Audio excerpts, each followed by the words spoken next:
ഞാൻ ജീവനുള്ള ഒരു ദേശത്ത് യഹോവയുടെ നന്മ കാണുമെന്ന് വിശ്വസിച്ചില്ലെങ്കിൽ കഷ്ടം. സങ്കീർത്തനങ്ങൾ 27:13.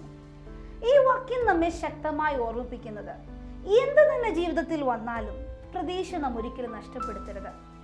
ജീവിതത്തിൽ സംശയത്തിന്റെയോ ഭയത്തിന്റെയോ അനിശ്ചിതത്തിന്റെയോ നിമിഷങ്ങൾ വരുമ്പോൾ ദൈവത്തിന്റെ നന്മ നമ്മിൽ വെളിപ്പെടുമെന്ന പ്രത്യാശ നമ്മുടെ ജീവിതത്തിൽ ഉണ്ടായിരിക്കണം.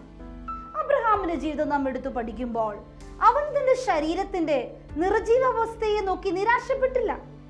പകരം ദൈവം അവന് നൽകിയ വാഗ്ദത്തങ്ങൾ വിശ്വസിച്ച് അതിൽ ഉറച്ചു നിൽക്കുകയും ചെയ്തു. അതിന്റെ ഫലമായി ദൈവം അവനെ ബഹുജാതികളുടെ പിതാവാക്കി.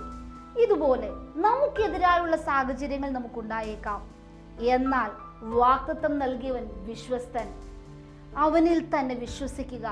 നാം ദൈവത്തിൽ വിശ്വസിച്ച് മുന്നോട്ട് പോകുമ്പോൾ അവൻ നമുക്ക് അനുഗ്രഹങ്ങൾ നൽകും. അതിനാൽ ഒരിക്കലും നിരാശയിലായിക്കൊണ്ട് നെഗറ്റീവ് കാര്യങ്ങൾ പറയരുത്. മറിച്ച് ദൈവം നമുക്ക് വേണ്ടി നല്ലത് ചെയ്യുമെന്ന് വിശ്വാസത്തോടെ ജീവിക്കുക. ദൈവം നമ്മെ അനുഗ്രഹിക്കട്ടെ.